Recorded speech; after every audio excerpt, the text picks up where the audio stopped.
Today, it's time to build a thing.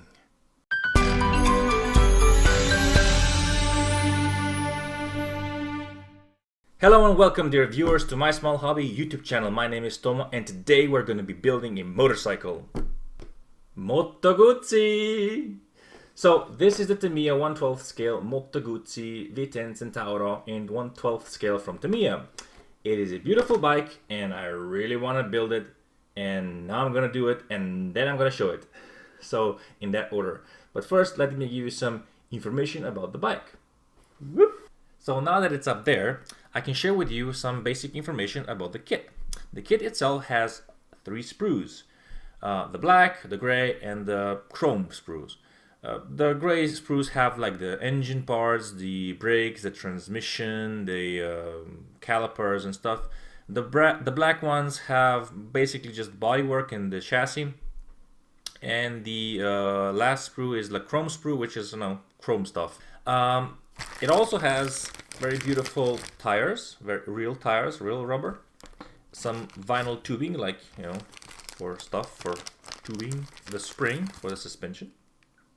And you get this tiny little screw with it, with a magnetized bit. And some screws. Magic. These screws are basically to attach certain parts of the body together, and in theory you could take it apart, but I don't think you will. So now it's time to give you some history on the motorcycle and then on to the build and maybe some pictures. Established in 1921, the Moto Guzzi firm is the longest existing motorcycle manufacturer in Italy. At the 1995 Milan Motor Show, they unveiled their latest achievement, the V10 Centauro, named after the creature from the Greek mythology. The V10 Centauro is a balance of innovation and tradition. The massive 992cc 4-valve per cylinder 90-degree V-twin air-cooled engine is held under the chrome molybdenum steel single-beam frame. It is coupled with the electronic fuel injector by Weber Marelli and capable of yielding 94 horsepower output. This torrent of torque is transmitted to the rear wheel via 5-speed transmission and drive shaft. The front suspension uses inverted forks and the rear swing arm is dampened by a single shock unit. Braking is accomplished via large diameter double disc at the front and a single disc at the rear, combined with the Brembo calipers. With this unique configuration of transversely mounted engine, the cylinder block heads protrude just below the fuel tank, giving the characteristic silhouette. Fuel tank and seat are tastefully sculpted and integrated in one piece, providing a sophisticated look. The creature in the Greek mythology was a fusion of human and horse. The Moto Guzzi V10 Centauro, in a similar way, will provide a rider with a sense of harmony between man and machine. Before we begin, I would like to say that I'll be doing this build in 3 parts, because I have a lot of footage and it's easier for me to edit the video in smaller chunks as opposed to doing one long video. Each video will be about 30 minutes long. In the first video, we will be building and painting the engine. In the second, we will be assembling the frame and everything that goes into it. And in the third video, we will be covering the final assembly and the reveal. So, let's do this. So the first thing, as you can see, we have to take out the pieces from the sprue and cut them out. And here they are. Aren't they beautiful? Yes, they are. Now it's all just, out of focus, but okay, the camera is working, it's magic, it's out of focusing and I'm focusing and everybody's so focused that I have to focus. Anyway, the next part is gonna be tackling the cleanup of the sprue ends, and I'm gonna be doing this really fast. For the most part, I'm gonna be doing the fast video version because otherwise it's gonna take a long time, but look at me go, look at me go, I'm so fast, I'm so fast.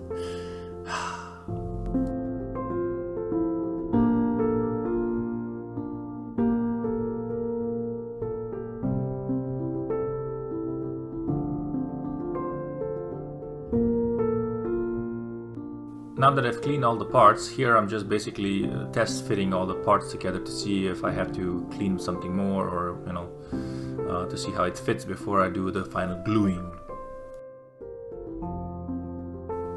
I'm using this Mr. Cement S for this build.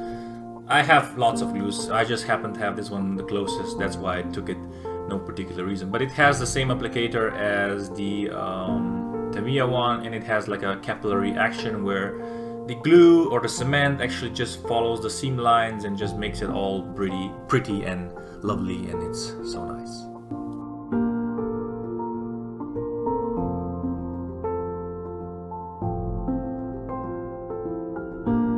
So now we are tackling the second step, and in that step I have to take out the two pieces for the front of the motor and clean them, test fit them, and then just glue them into place.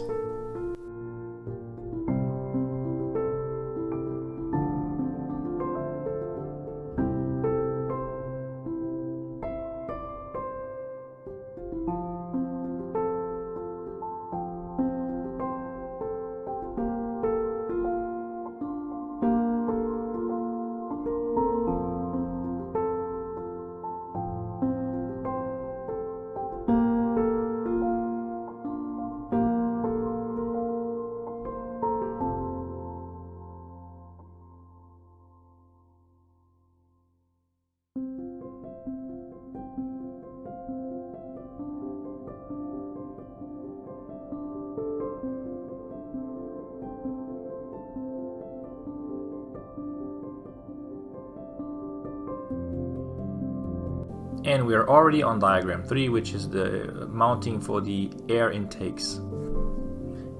Here I'm just, again, taking them out from the sprues, cleaning them off with a knife and some files that you don't really see because I made some cutscenes. And yeah, that's basically what I'm doing here.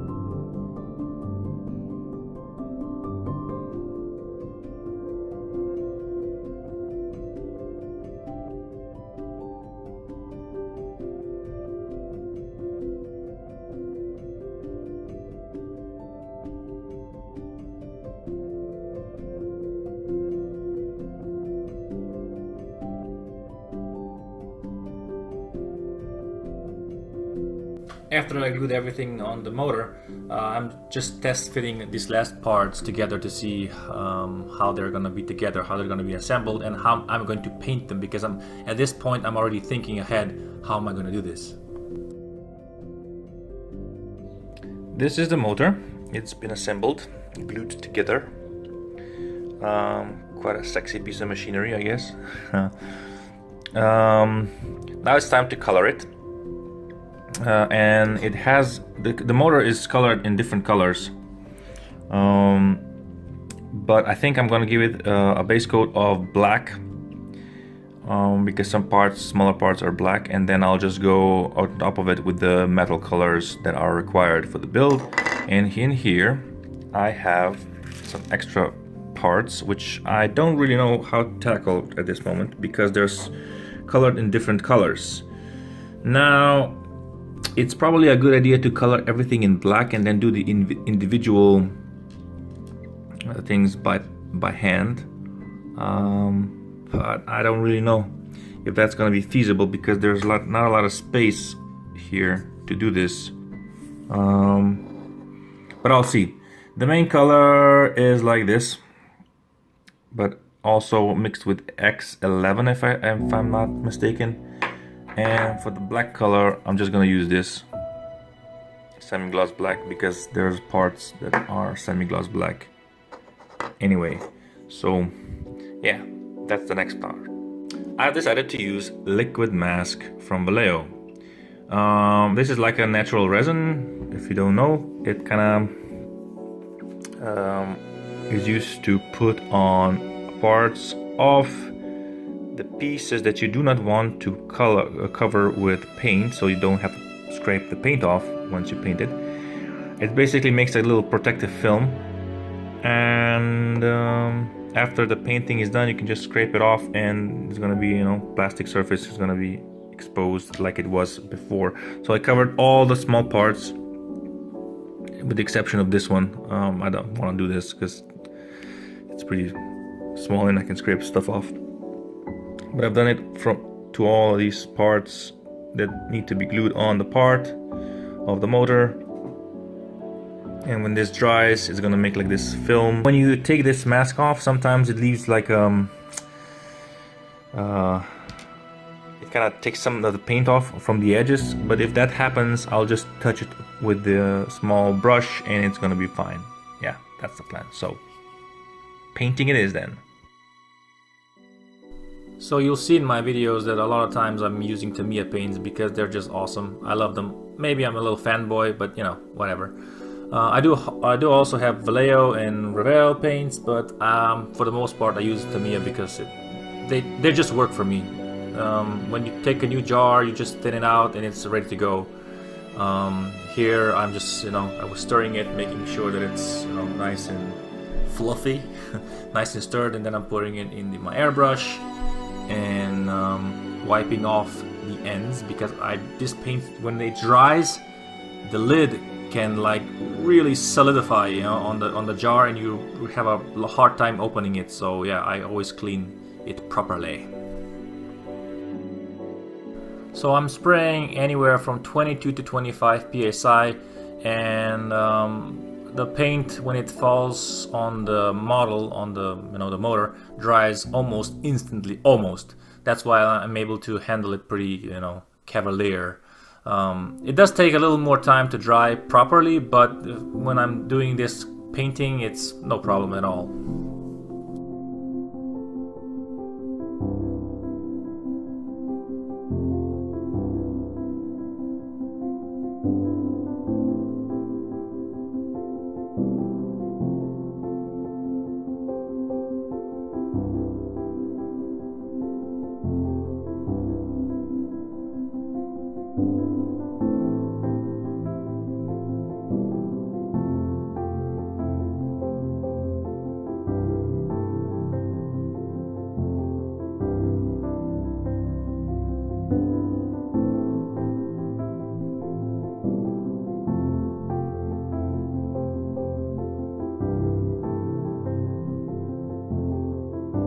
The reason that I'm doing a black undercoat or base coat is because when you're painting gray sprues with metal colors, you don't really know if you covered the whole sprue well enough. But this way, when you have like a black undercoat, when you're spraying with a metal color, if you see any black bits sticking out, you see that you have to attend to the part and do a little better job at it.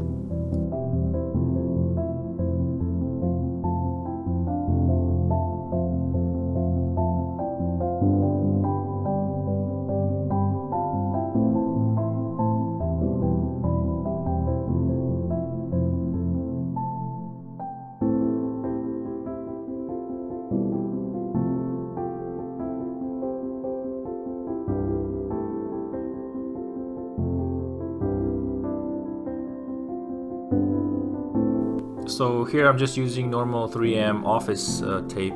I stuck it to the piece of board and I stuck the parts that I'm painting on the tape, and I'm having a little trouble with my airflow. The needle got clogged and I'm just using the Q-tip, see, to clean up the bit to the needle, and now it's gonna flow pretty nicely. But this angle of attack with the airbrush is not really advisable because on many occasions I kind of spilled the paint from the cup, and that's not a very good thing. So just be aware if you're doing something like this. And here I'm cleaning some parts because some of the mask, the liquid mask, kind of got stuck, and I'm just scraping it out. And now I'm just finishing the job with my airbrush.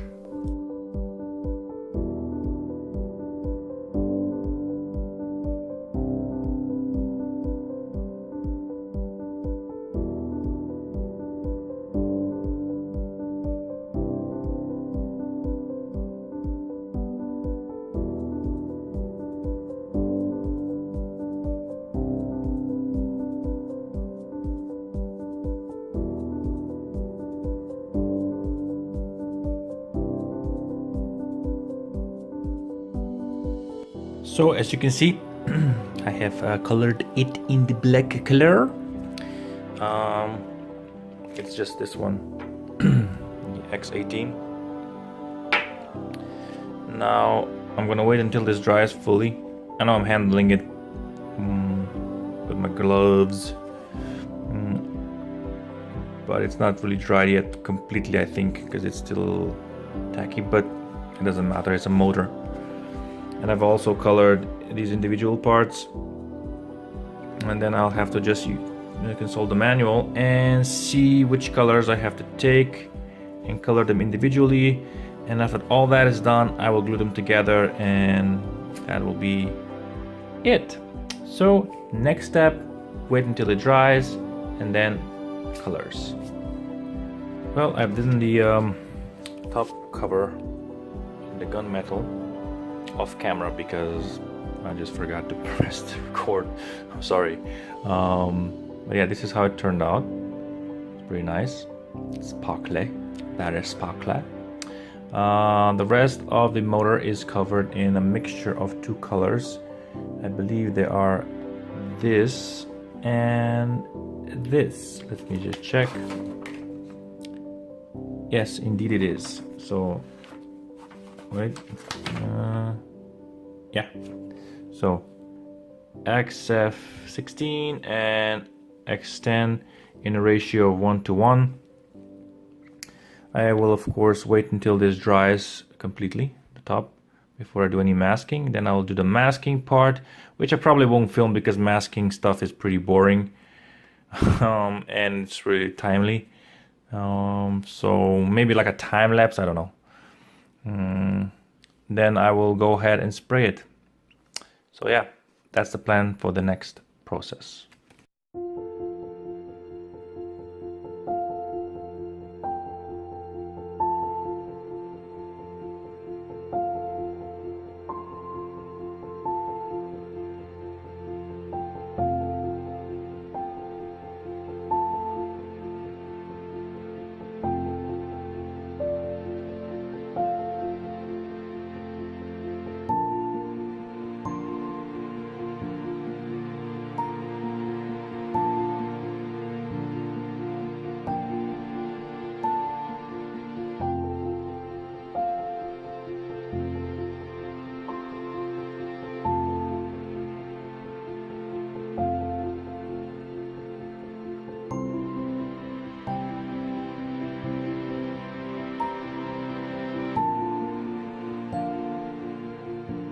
So this is it. This is the mask motor.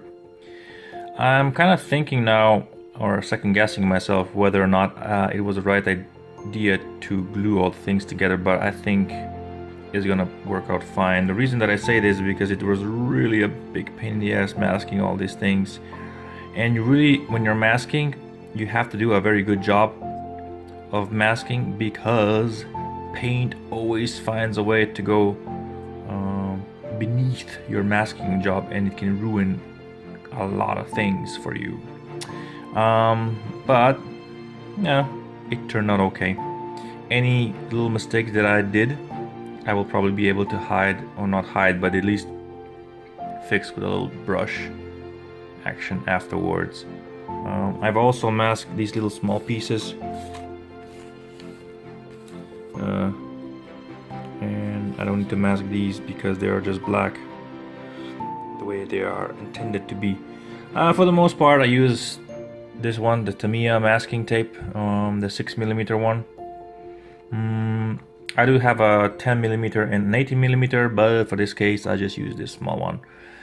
Why do I use Tamiya? Well, because I'm a bit of a fanboy, I must admit. But, you know, everybody has their own. So now it's time to mix the colors. I have to mix these and these in a ratio of 1:1. So here I'm just measuring out the paint in the cup using pipettes. One thing about pipettes though, when you're using them for measuring paint, you have to immediately clean them. I don't mean wait a minute, but immediately when you're measuring it out and you're satisfied, just put them in the water, clean it out as fast as you can, because if the paint dries inside, you're gonna have to basically chuck it away because you won't be able to see anything else. Maybe you can get away with it if you like use alcohol and really clean it out, but even then the residue will stay inside and you will just have to throw it away. So just keep that in mind.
Well, there you go, guys. I have done it. I have painted the motor. Things that I've masked should be protected. Now it's just time for me to wait a little bit for this paint to dry. And after that is done, I have to do a little touch-ups because I'm pretty certain that some of the paint escaped my masking attention. But I don't think it's gonna be a major job. I know that this motor is pretty prominent because it's going to be in your face when it's on the final build, because this thing and most of it is going to be shown, so I have to be really careful how I do this. I've painted this thing in the gold color, and this is just aluminum color, and then I have to take this masking tape off, and it will expose the black rubber, and then I have to do a little hand painting job of X11 to put the O-rings. They're like O-rings or something around the rubber seals. So yeah, that's it for now. Now it's time to wait for the paint to dry.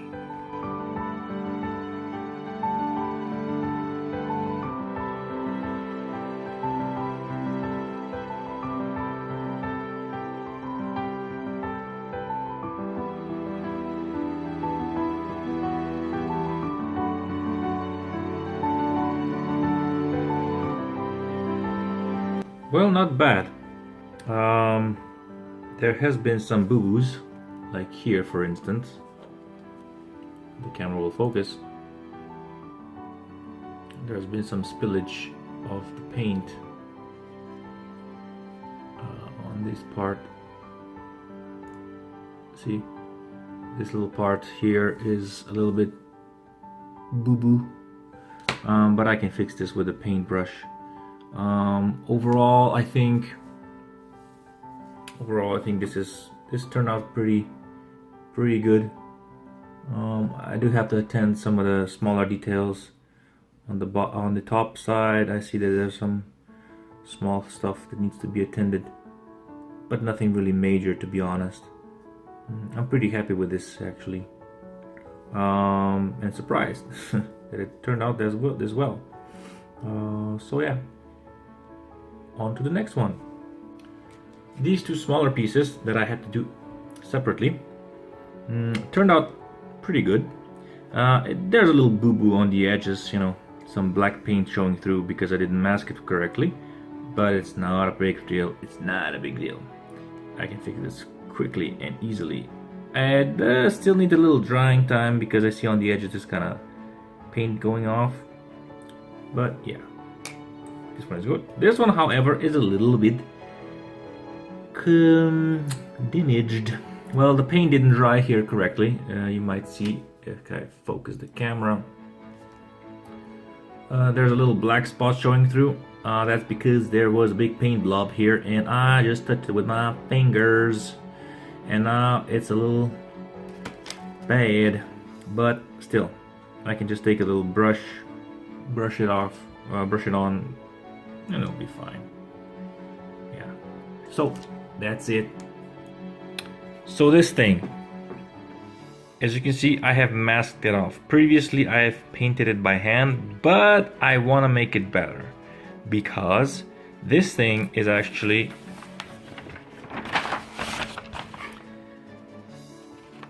that thing here where the exhaust and gets fitted on too.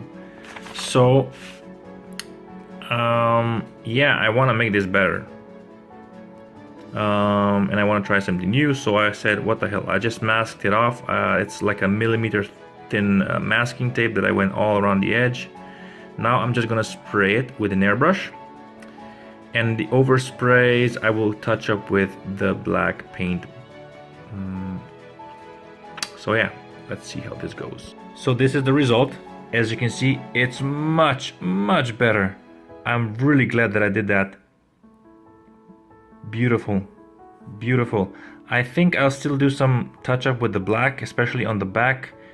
I have to consult the manual to see whether or not it's gonna be shown or not. If it's not, I'm not gonna bother, but if it is, I'm gonna just touch up on the black a little bit.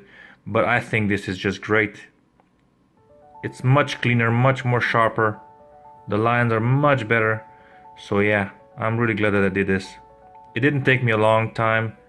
I just, you know, these little strips, easy peasy. Very good. Okay, next job. And the last step is to glue everything together as shown in diagram 3. As you could have seen from the diagram, I have just glued the parts together. I didn't do this on camera because it's basically just putting some glue on and, you know, gluing the stuff together. Oops. I still have to do a little touch up on the top where the paint kind of got chipped a little bit because I dropped it on the floor while it was wet. And yeah, that stuff happens. That's why it's called bloopers. Anyway, I'm kind of clumsy. So yeah, this is the finished motor and I'm really pleased with it. I really am. It's like very sexy looking. And I think I did the right choice by painting it all black and then masking it and then painting the rest of the colors on. So the next step in this build process will be the frame. So I was gonna do the frame, but then I looked at this motor and I said I need to do something and I need to do some extra detail work. And what I did was, you see this little line here that represents like the rubber seal? I painted this in. I did this by hand. I did it off camera because it was kind of a fiddly thing to do. You have to be really steady with your brush. And I did only the outside portion. And the reason that I did only the outside portion because I already glued all this stuff in. And besides, you're going to be viewing it from the outside and you really won't be looking in the inside. So, you know, I know it's a little bit of a cheat, but it's all in the representation.